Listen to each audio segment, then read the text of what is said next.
So, I wanted to talk about something I didn't talk about very much, but I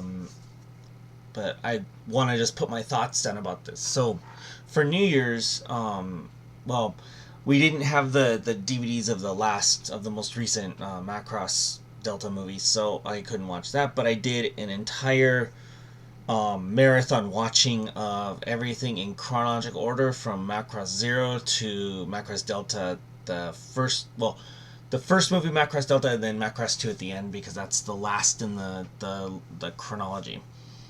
And I didn't ever put my thoughts down about it, so that's what this video is going to be about. So, I I wanted to, I'm not going to go into each individual story or anything like that. It's not a review of any of the series or anything, but just my thoughts on doing a whole marathon that took me 3 days. Like, how many days? It took me forever to finish that. It took me uh 2 days. I think a full 2 days because I started in the morning on or no, I started late evening on the 31st of January, I believe. Um, It was a few months ago already. I forgot the exact details of exactly when I started, exactly when I finished. But anyway, um, and it wasn't an easy marathon to get through. Now, the way I did the marathon was I started with Zero. I watched all of Zero, and then I did the official chronological timeline, which means that the Macross Frontier TV series and the Macross Delta TV series don't count. It also means that the original Macross TV series doesn't count. So I skipped over those and I watched the movie editions instead. Plus, it actually made it easier for me to do the entire marathon by doing that. But I used the official chronology, which means that the the Frontier movies take precedent and the Delta movies take precedent, but I didn't have the second one, so I only watched the first one. And the official timeline is based off of Do You Remember Love, so I watched that. So it'd be Zero, Do You Remember Love, Flashback 2012, Macross Plus, Macross 7. The movie edition of Macross 7 takes place at after episode 38. So I went from watching up to episode 38, then I watched the movie, and then I went back to the TV series, and then Dynamite 7, then Frontier movies, and then Delta first movie, and then Macross 2 was the order I watched them in. And the it was easier than it's an easier marathon to do than, let's say, if you wanted to watch like all of Universal Century Gundam in a marathon. Because you would try to do that, it would take forever. Because you got, even if you replace the original Gundam series with the three movies, that's still what, almost 6 hours worth right there. And then you have Zeta Gundam, the TV series, then you have Double Zeta, then you have Char's Counterattack. And then you have F91, and then you have Victory. And then if you really want to get weird, you can watch G Savior if you feel like it. Although you can pass on G Savior if you want to. But anyway, this is about Macross, not about Gundam. And just so you know, the background picture, I'm using the I ripped my Blu-rays just in case, so I don't have to always dig out my Blu-rays to watch it, and I have them on my computer. So I just started playing playing it in the beginning, and I paused it right at the logo because I love the Macross 2 logo. So that's why the screen, the picture is really nice, is because it's the Blu-ray edition. Now, would I do it again? Yes, after I got the second Delta movie. But that means it would take me longer to actually finish it, because the Delta... If you combine the Delta movie with, Toki no Meikyu, which is like a 20-minute short movie that's of Macross Frontier, that's like another 2 hours on top of it. But I'm not going to be doing another marathon like that for quite a while, but I will say, doing it in the actual chronological canon order, you can say, is not as hard as I thought it was, except Macross 7 will bore you to death at that point. I as much as I love Macross 7, that by the time I got to about episode 15 or so of Macross 7, I was like, oh god, I'm so tired of this shit. And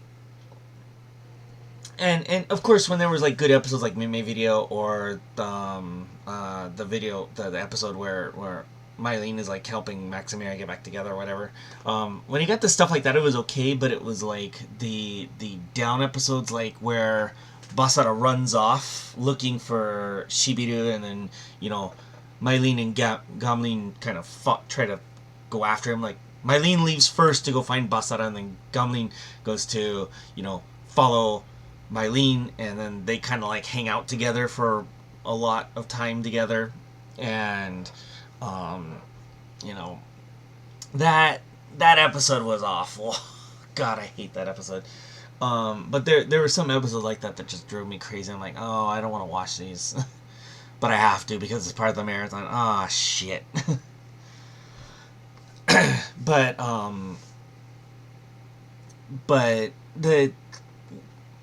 beyond that, what got me even more bothered about the marathon was trying to watching Frontier to Delta. Oh, that was so painful. God, I was so bored watching those. Because I hate Macross Frontier. I think it is like it just bothered the hell out of me. Just because, like, when Macross Frontier was on TV, because there hadn't been Macross in forever at that point, it was on at, well, where I live, it was on at, like, 1:30 or 2 in the morning. It's on Saturday. So I had to stay up really late at night to watch it on TV as it was airing. It was, at the time, because of lack of Macross and Zero at that point, I was pretty into it. But then when I went back and watched, like, Do You Remember Love and some other older Macross stuff, I was I was like, what the hell is this shit? So I wasn't very happy with having to watch through the movies, especially because, like, I think the TV series was better than the movies when it comes to Frontier. I mentioned that in my tier list of why I think so, the main reason why I think so. But the movies just... And then having to watch the first Delta movie without the second Delta movie to watch right after that to clean my eyes from the CG vomit on my screen, it was just, nah. That was hard. But once I got the Macross 2, I'm like, yes, I'm almost done, and I get to watch a great series. So it ended on a positive note because I love 2 so much, but it was still a chore to do it. I will say this though, is that if you do it in chronological order, if anybody feels like they want to do it this way, and you start at 0, you do You Remember Love, you do Flashback 2012, then you do Plus, 7 movie, Dynamite 7, Frontier movies, Delta movies, and then Macross 2. What really got me and had me thinking, by the time I got to Macross 2, and after going through, like, listening to the entire story about protoculture and how, like, a 0 really goes in depth on the protoculture thing, and then you take that and then you apply that to everything that happens after that, and you look at it from that perspective, at the starting point being 0 instead of the starting point being Do You Remember Love, it changes your perspective on Basara and why he's the way he is. And then you compare Basara to Mikumo. And this, I think, is a key point to understanding Basara much better for the people who don't like Basara.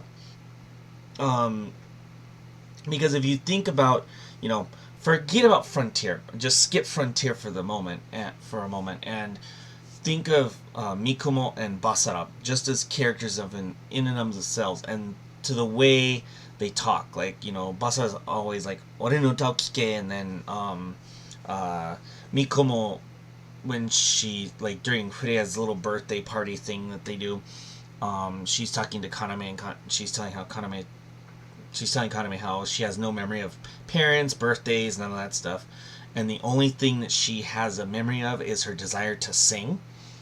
And if you think about the way, like, the whole idea of the proto devlin and, you know, anima spiritua and that stuff, you see some similarities there.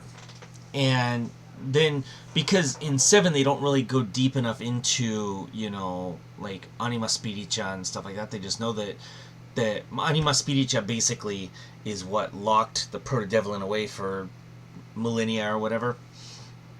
But they never go deep into that. But then if you think about, like, well, of course, this is going to be a spoiler for those who don't know, who haven't watched Macross Delta, so just be aware of that. Mikumo being a clone of of the protoculture. They took DNA from a protoculture ruins on Windermere, and they cloned her from that original protoculture thing. So she's actually protoculture. She's not just, you know, like some, like, maybe they, like the Bajira, where they're just kind of a they're not protoculture, but they're involved with the fold quartzes and stuff like that, where Mikumo's actually protoculture, and Anima Spiritua was created by the protoculture to like seal away the proto devlin, right? So when you think about it in that context, you begin to wonder about Basara. These are questions that you can't have answered, though, because it's not in the actual. There's nowhere really written about, like, that background of Basara story and stuff. But it starts to make you question, like really, why is Basara the, you know, the reborn anima spiritua, or is he like a descendant of the bloodline of anima spiritua over millennia, and it just that happens that the proto devlin appeared and he was there and he managed to, you know, take care of him. But he does it through music. But the same thing is that Mikumo, because she's a clone of the actual protoculture people, she's got a different ability or a different power, which seems similar to anima spiritua kind of thing, right? So it brings up a lot of interesting questions about the whole deal with protoculture and stuff. And then the thing that got me was, of course, because Macross 2 originally was done for the 10th anniversary of Macross, so it was before Kawamori really got into the deep lore. I mean, Kawamori had nothing to do with Macross 2, even for that matter, but that if you look at Macross 2 from a protoculture perspective, how do the Marduk fit into it? And this is the thing that had me really think is that because if you think, the Marduk emulators, like Ishtar, were there to control the Zentradi, to mind control them through music.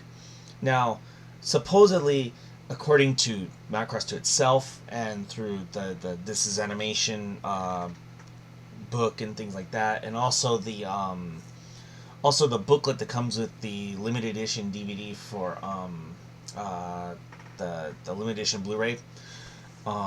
Then they talk about the Marduk. The Marduk are a race that from millennia have just conquered everything, and so if they've just been around conquering stuff and destroying cultures and that kind of thing, well, how do they fit into protoculture? Because they're humanoid, right? I mean, comparatively, are they direct descendants of the original protoculture, like the protoculture kind of dissipated, and then when they ended up in this one particular part of the galaxy or wherever the Marduk are from, that's never actually clarified because of how short Macross 2 is. Um, where did they evolve from? Where, like, they had music in their culture, but to them songs equal war. So where did this come from? And these kinds of questions popped up because of the fact that I actually, I watched it from Zero, and Zero is where you get the basics of the original protoculture stuff. And uh, it brings up a lot of interesting questions by doing that, and I recommend people do what I did with the marathon, because it will definitely open your eyes to a lot of things about the lore of Macross. It'll make you ask these kinds of questions. I mean, the only thing was I didn't have a chance to really because I didn't have access to the second Delta movie, so I couldn't kind of include that into all of it, even though I had only watched it like at the theater like a little over a month before that. But that notwithstanding, I felt that doing this marathon was a good idea. It was better than doing a Gundam marathon. Plus, I already had all the access to the Macross stuff pretty easily, so it was not a problem to do it. But I think that it makes you, like, by doing that, if you do the same way I did it and you start at zero and go from there, it will open your eyes about, make you question things about protoculture. It's really interesting how they describe protoculture, and how after watching Zero, and then you take what you learned in Zero about the protoculture, and then you apply that to Seven, for example. And because there's a part in Seven where there's a deep dive into some protoculture stuff there, and if you take what you learned there, and you've just watched Zero not too long before that, and you're kind of like trying to figure out like how these connect, because also in Do You Remember Love there's some protoculture stuff too. But so you take the Zero stuff, you take the Do You Remember Love stuff, and Macross Plus doesn't really involve anything with protoculture, so you don't have to worry about that very much. But when you get to 7 and they start talking about Anima Spiricha and the protoculture stuff there, it gives you a different lens, and you understand the protoculture things they're talking about a little bit more thanks to Zero. Even though Zero was actually released after 7, but it will definitely add to the lore of it, and it actually helps you enjoy some of those protoculture episodes in Macross 7 a little bit more, because you have that background already there from Zero. I'm not sure if Kawamori thought about that when he was doing that, but it does make sense. But the I definitely recommend people do it. It's not a super hard marathon to do. It just will take 2 days, like a full 2 days to do it.